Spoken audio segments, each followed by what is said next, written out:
July 10, 1940, Southern England. Dawn lay pale over the grass airfields of Kent and Sussex, and the first light caught on puddles of fuel beneath fighter wings.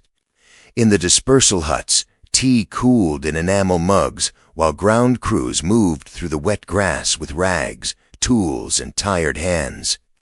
Somewhere beyond the coast, over the channel, engines were already gathering.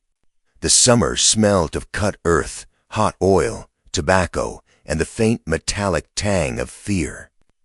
In those hours, the war had not yet become myth.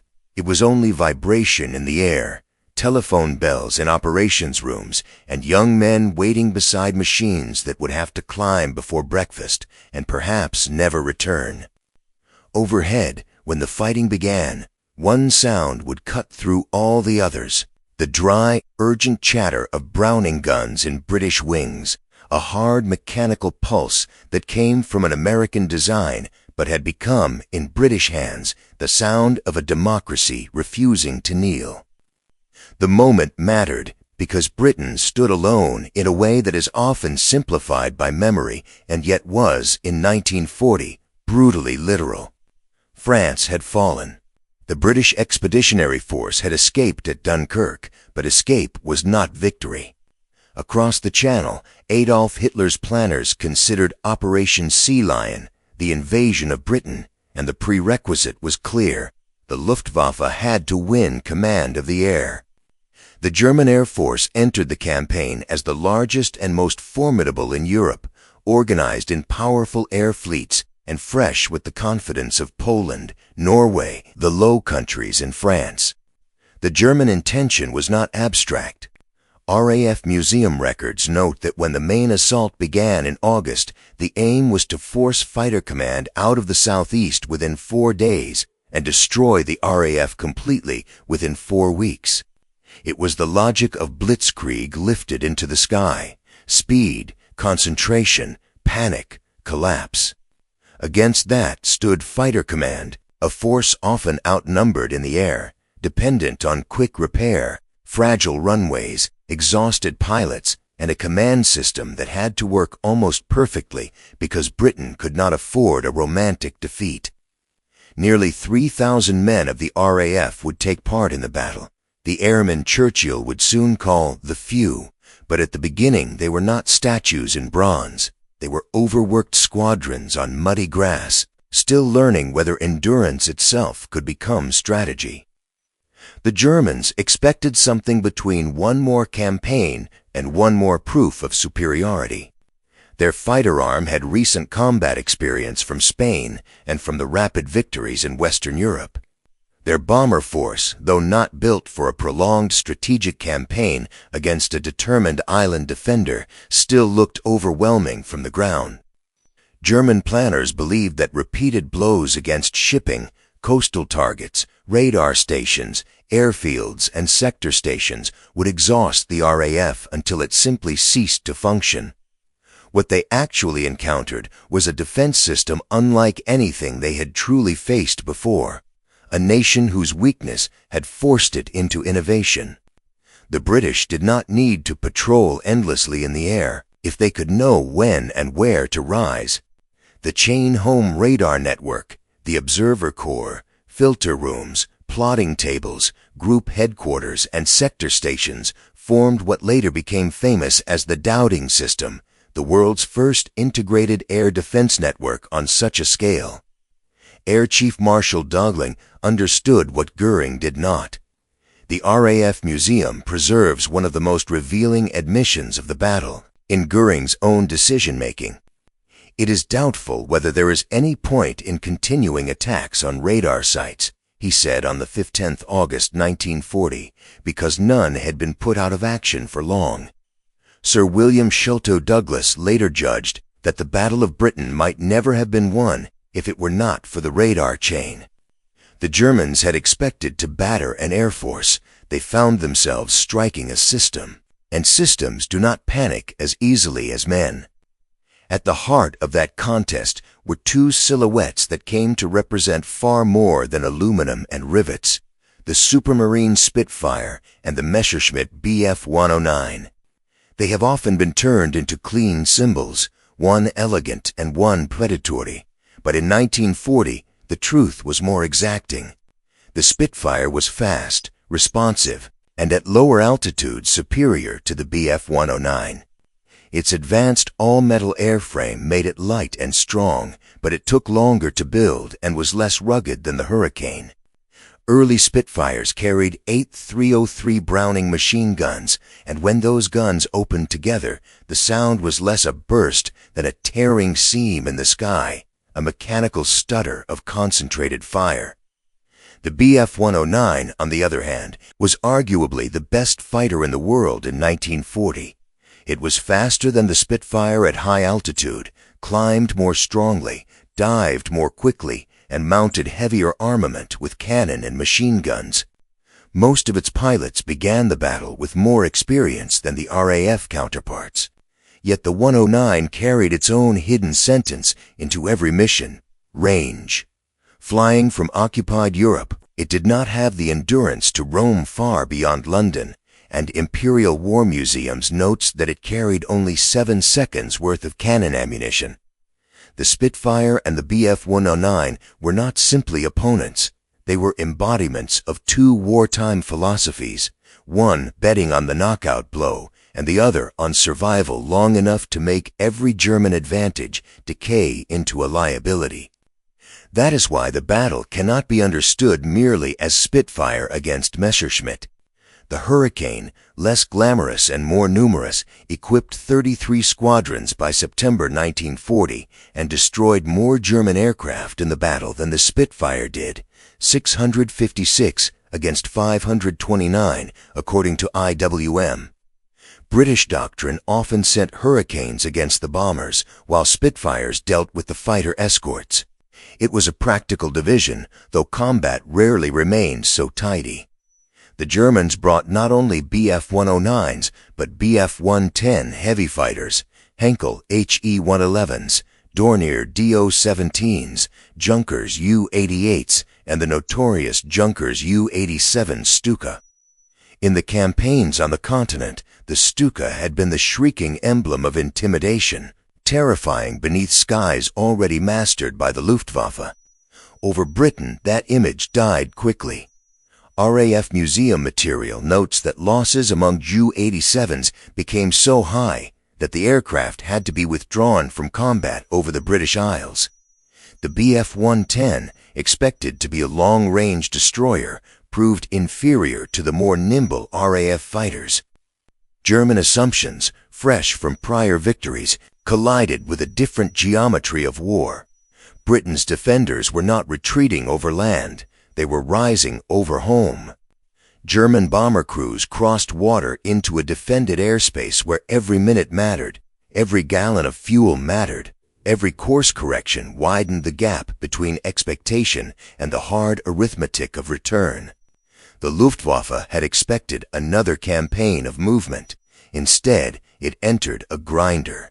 The tempo became merciless in August. On 13 August, Eagle Day, the main assault opened after a weather delay.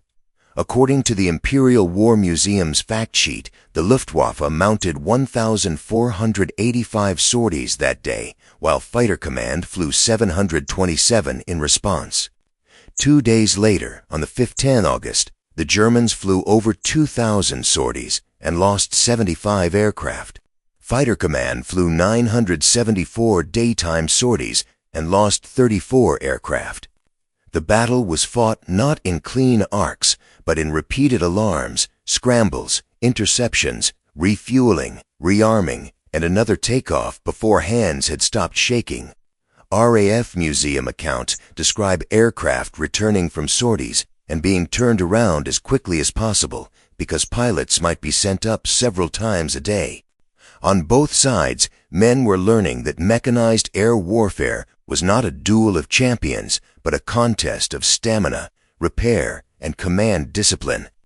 Yet beneath the exhaustion, there was a profound emotional divide. German crews had entered the battle with the confidence of victors. British pilots entered it with something harsher and perhaps more durable: necessity. They did not need to believe themselves superior. They only needed to deny the enemy the sky for one more day, then another. That subtle difference shaped the morale of the campaign. One side fought to complete a timetable, the other fought to make timetables meaningless. The date that many veterans and historians return to was 18 August 1940, the hardest day. Post-war studies of British and German records, as the RAF Museum notes, showed that this was the hardest-fought day of the battle. The Luftwaffe flew 850 sorties involving 2,200 aircrew in an effort to destroy fighter airfields. The RAF answered with 927 sorties involving about 600 aircrew. Raids struck or aimed for Kenley, Biggin Hill, Gosport, Ford, Thorney Island, Hornchurch, North Weald, and the radar station at Poling.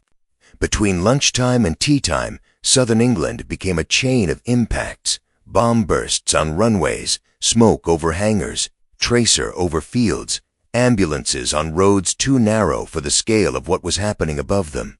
The RAF and Fleet Air Arm lost 68 aircraft, 31 in air combat. 69 German aircraft were destroyed or damaged beyond repair. One Luftwaffe unit attacking Kenley lost so heavily that by day's end, of 40 men who had set out, 8 were dead, 5 were prisoners, 3 returned wounded, and 7 were floating in the Channel. Southern England, the RAF Museum writes, was littered with Luftwaffe wrecks. The battle was no longer an abstraction about air superiority. It was broken bombers in orchards, parachutes in hedgerows, and service stations refueling fighters while bodies were still being counted. And always there was that recurring British answer, the chatter of the Brownings, thin compared with cannon perhaps, but multiplied by discipline, radar warning, home advantage, and the stubborn refusal to be impressed by invaders. The RAF was not unbroken by any means. Keith Park later admitted that German daylight bombing attacks did extensive damage to 5 forward aerodromes and 6 of 7 sector stations, creating a critical period in which the fighting efficiency of squadrons was seriously affected. Between the 26th August and the 6th September, according to the RAF Museum, RAF losses totaled 248, while Luftwaffe losses reached 322. The strain on both sides was appalling. Pilots were killed, wounded, burned, and replaced too slowly. IWM's collection of pilot recollections gives the human register beneath the statistics. Men remembering cockpits full of flames, smoke, violent side-slipping, the fear of cloud, the exhaustion of repeated sorties, and the dread of not coming back. We were desperately short of pilots, one recollection states. Yet here again, expectation divided from reality. German assumptions had rested on attrition working mostly one way. Churchill summarized the hidden British advantage with brutal clarity on the 20th August 1940. Enemy machines and pilots shot down over Britain or surrounding seas were destroyed or captured, while many British machines and pilots could be saved, repaired, and sent back into action. This was not luck. It was geography transformed into military leverage. A Luftwaffe pilot who survived a fall over Kent became a prisoner. An RAF pilot who came down in Sussex might be flying again within days. Britain's weakness, being pinned to one island, became within that system a form of resilience the Germans had not properly priced into their campaign. That same resilience had an international face. The Battle of Britain is often remembered as a national epic, and it was one, but it was also an Allied one in embryo. Imperial War Museums notes that nearly 3,000 RAF airmen took part, drawn not only from Britain, but from New Zealand, Australia, Canada, South Africa, Rhodesia, Belgium, France, Poland, Czechoslovakia, the United States, and Ireland. The Polish contribution became legendary.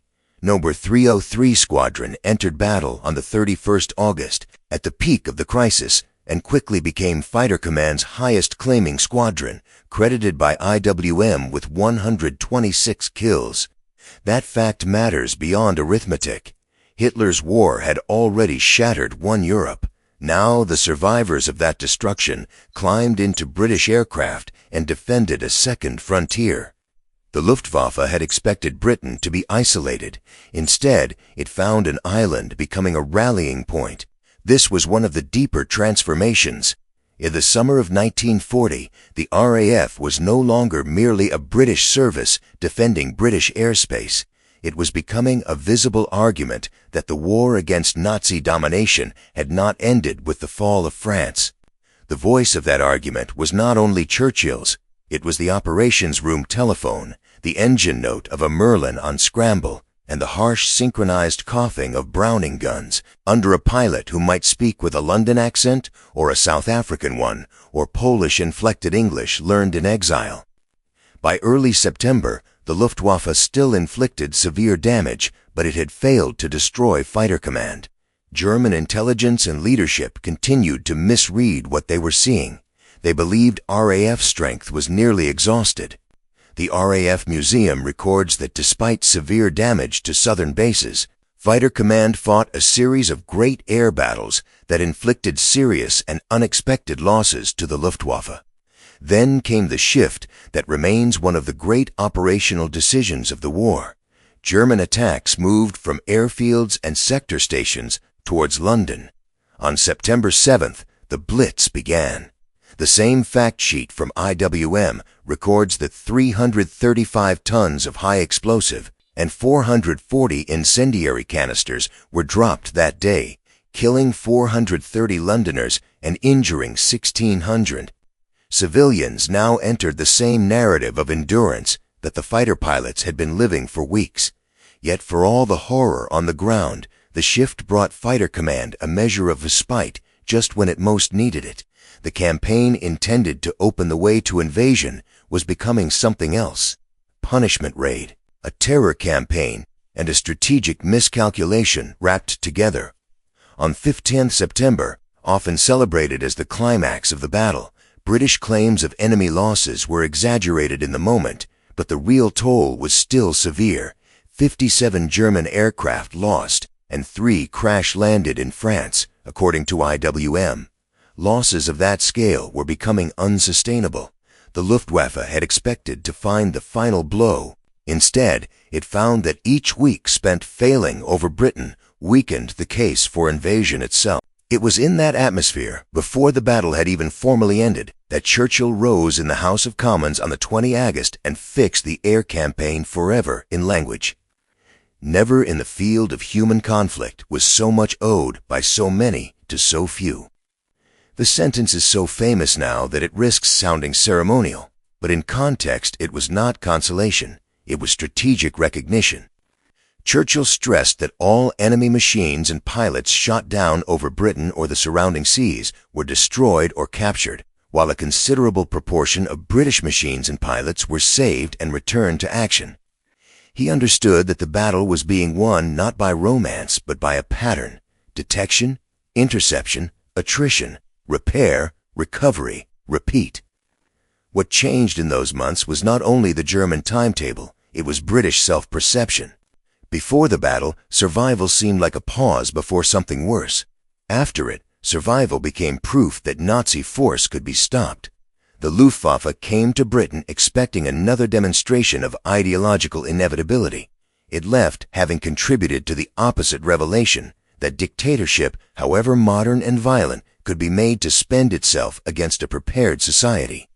And in the middle of that revelation was the fighter war's most recurring sound, the rattle of Browning fire across the wings of Spitfires and Hurricanes, a noise at once small and industrial, intimate and transatlantic, as if the machinery of the wider democratic world had already begun faintly to answer. But British resistance in the Second World War was never only a matter of holding a line. Once Britain had survived the attempt to break it in the air, the character of its campaigns broadened. Some were large and conventional. Others emerged from the frustration of officers who believed the old methods were too slow for a new kind of war. In the North African desert, a theater of vast distances and exposed movement, that impatience would give birth to one of Britain's most mythic wartime formations, The Special Air Service began in July 1941 as L Detachment Special Air Service Brigade, a deliberately deceptive name meant to suggest a far larger airborne force.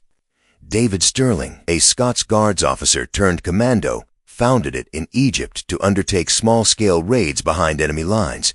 He was joined in spirit and design by men like Jack Lewis and by the parallel genius of the Long-Range Desert Group under Ralph Bagnot, whose mastery of desert navigation and reconnaissance had already turned emptiness into opportunity. The National Army Museum notes that the men behind Britain's special forces shared a sense of independence and ingenuity, and that Churchill himself backed ideas which traditional high command often regarded as wasteful private armies. This matters because the SAS did not emerge from victory. It emerged from dissatisfaction, from the same British wartime habit of converting vulnerability into invention. In the Battle of Britain, Britain had created a system to compensate for numbers. In the desert, it would create raiders to compensate for space.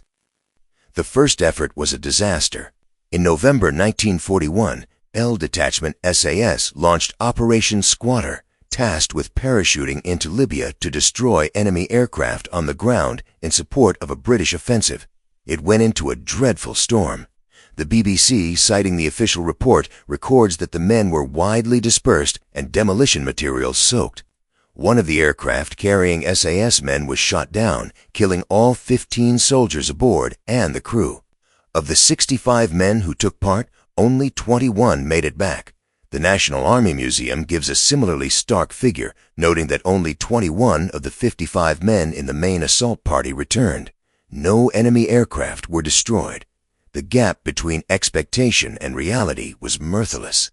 Sterling had imagined and daring alone could carve a new form of warfare out of the desert night.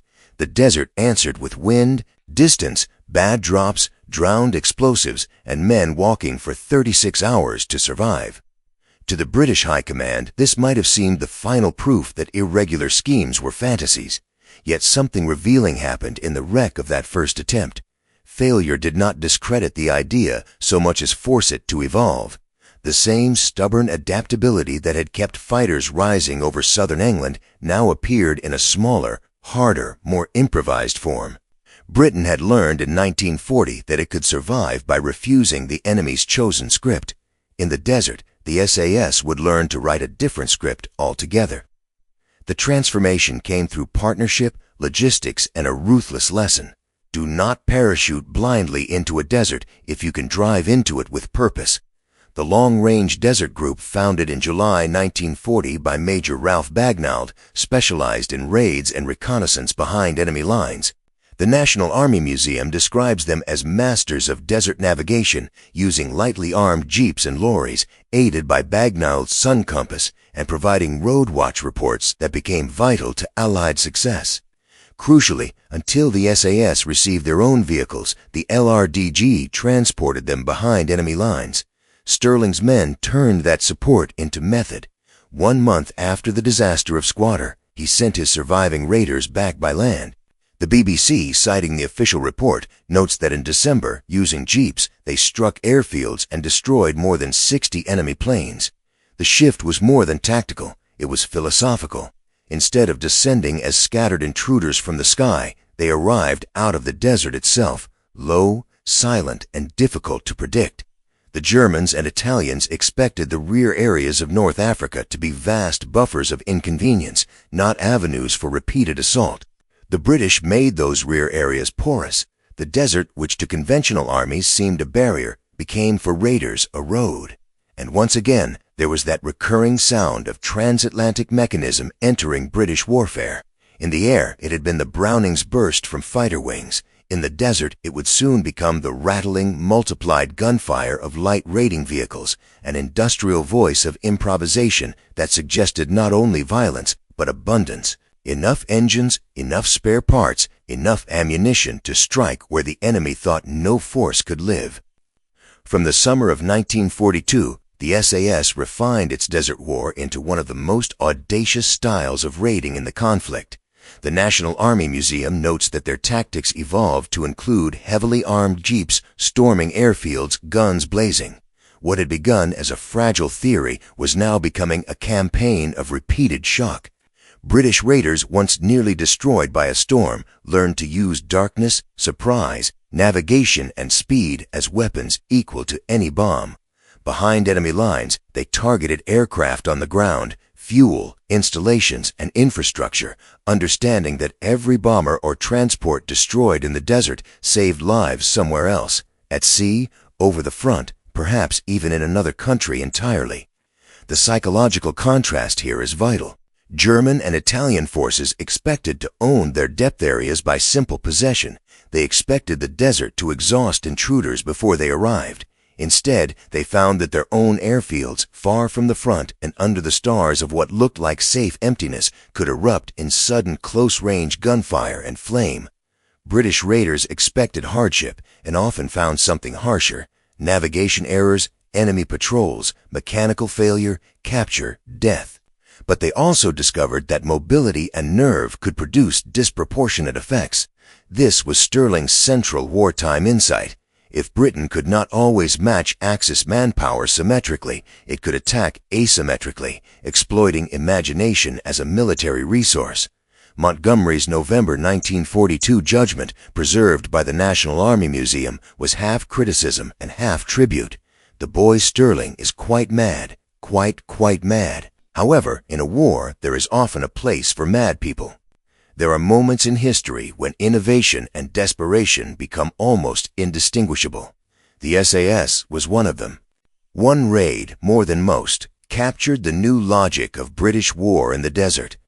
At Sidi Hanesh in July 1942, SAS raiders drove straight onto a German-held airfield in a jeep-borne assault that became one of the defining actions of the unit's early history.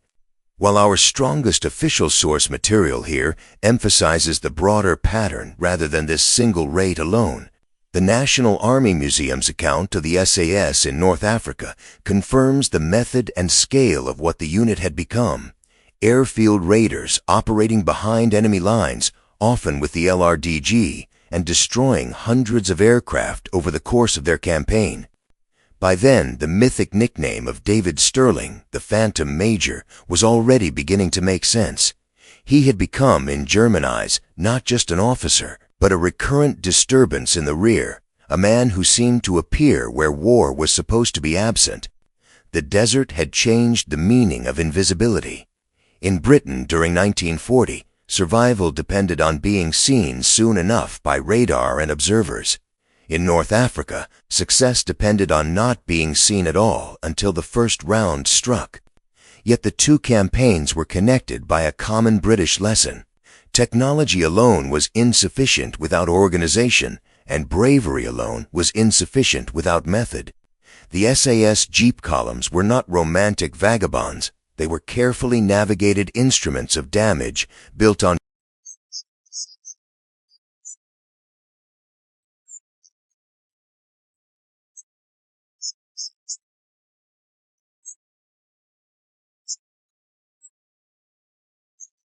perception itself shifted. In 1940, Nazi Germany had looked upon Britain as a cornered remnant, imperial, weakened, waiting for the final pressure. The Battle of Britain destroyed that easy picture. It showed that Britain possessed not merely courage, which most nations claim for themselves, but systems and industrial resilience capable of surviving modern assault. In North Africa, the SAS destroyed a second illusion, that British warfare was inherently stiff, conventional, and chained to hierarchy. German airmen over Kent had learned that the island's defenses were integrated and stubborn. Axis garrisons in the desert learned that British forces could also be fluid, elusive, and inventive. Even British self-understanding was altered.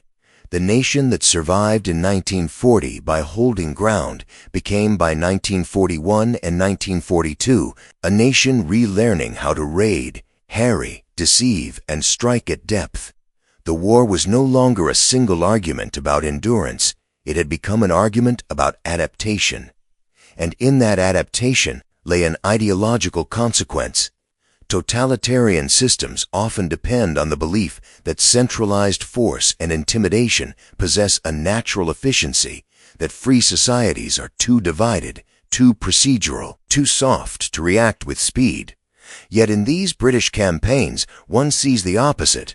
Radar stations, operations tables, sector controls, multinational squadrons, desert scouts, independent-minded raiders, improvised tactics, and a government willing, sometimes reluctantly, to impel irregular minds. All of it formed a democratic kind of war-making, messy in appearance, yet remarkably fertile in crisis. There is also a deeper emotional contrast in the British story itself. The fighter pilots of 1940 did not wake each morning thinking they were participating in a legend. Many simply feared not performing well enough, not spotting the enemy soon enough, not landing with enough fuel, not getting out of a burning cockpit. IWM's pilot recollections carry that human scale: confusion, terror, weariness, prayer for bad weather, the hollow feeling when friends failed to return. The SAS raiders likewise did not march into a clean, heroic narrative. Their first mission ended in soaked explosives and men lost to storm and distance. Their later successes emerged not from a glamorous certainty, but from cumulative corrections written in failure. This is what gives these campaigns their enduring power. They are not stories of perfect plans. They are stories of free men in institutions capable of learning under pressure. The Luftwaffe possessed experience, better high-altitude fighter performance, and early confidence. The SAS began with little more than a bluff of a name, a stubborn founder, and a handful of volunteers. Yet by war's middle years, the British had turned threatened airfields into symbols of national resistance and empty desert into an avenue of offensive imagination. The sound that recurs across those worlds, the stitched report of Browning fire in fighter wings and later in the broader arsenal of Allied mobility, comes to signify more than weaponry. It hints at industry beyond the island, at the wider democratic reservoir of production and design that Britain could draw upon and that its enemies, for all their conquests, could never fully command. So when we place the RAF in the Battle of Britain beside the Spitfire and the Bf-109, and then beside the SAS in the desert, we are not looking at disconnected episodes of British bravery. We are watching the evolution of a British answer. First came the defense of the island, built from radar towers, plotting tables, overworked runways, hurricanes, Spitfires, and multinational pilots who made invasion too costly to attempt. Then came the refinement of tactical understanding, the realization that aircraft were not only symbols, but tools with precise strengths and fatal limits. The Spitfire's agility at lower altitude, the 109's superior climb and dive, the German fighter's short range, the significance of recovering pilots over home soil, the necessity of breaking bomber formations before they reached their targets. And then, in the desert, came the offensive corollary. If the enemy depended on aircraft, fuel, and the illusion of rear area security, then small British units could tear those things away with speed and surprise. In every phase, the British were changing. The Battle of Britain taught them that technology must be integrated. The fighter war taught them that tactical detail decides survival. The SAS taught them that survival, once secured, can turn into audacity. History often remembers only the shining objects, the Spitfire outline, the winged dagger, the desert jeep. But the greater truth is structural. Britain endured because it could combine institutions and improvisers, discipline and eccentricity, centralized warning and decentralized courage. And perhaps that is why these campaigns still speak so clearly. The men in those cockpits and those desert patrols were not defending an abstract perfection. Britain in 1940 and 1941 was rationed, bombed, anxious, and often improvising from weakness. Yet from those weaknesses came a form of power that dictatorships rarely understand until it is too late. A free society can argue, hesitate, and appear disordered. Then, under mortal pressure, it can discover reserves of cooperation, invention, and will that no parade ground ever fully reveals. The radar masts on the coast, the exhausted fitters rearming fighters, the Polish pilots climbing into RAF service, the command network that told squadrons where to rise, the desert navigators turning sun and sand into routes, the raiders relearned from catastrophe and came back harder. None of this looked, at first glance, as simple or as intimidating as total war made visible in columns and banners, but it proved stronger. The German expectation was that centralized power would overwhelm plural resistance. The historical record says otherwise. Fighter command survived, invasion was postponed and then abandoned. The SAS, born in near failure, matured into a weapon that permanently altered the grammar of special operations. These are not merely British victories in a military sense. They are case studies in how freedom fights when cornered, first by organizing, then by enduring, then by learning, then by striking back. In the end, one can return to the opening image, morning light on British airfields, and later moonlight over desert tracks. Different places, different wars within the war, and yet bound by the same hard lesson. The invader believed abundance belonged to force alone, that the bigger air fleet, the more experienced aces, the ideology of certainty, the map covered in conquered territory, would decide the future. But another kind of abundance was gathering, less theatrical, more enduring. It lived in linked radar stations and repair depots, in scattered Allied volunteers, in factories that kept building, in ideas that survived their first failure, in the metallic chatter of Browning fire that crossed oceans of design and supply and became, over Britain and beyond it, the recurring note of a larger democratic resistance. That sound could not by itself win a war, no single machine ever does, but it became, for a time, an emblem of something the Axis could never master, a world of free nations learning, sharing, producing, adapting, and refusing to surrender the future to men who believed fear was the highest political truth.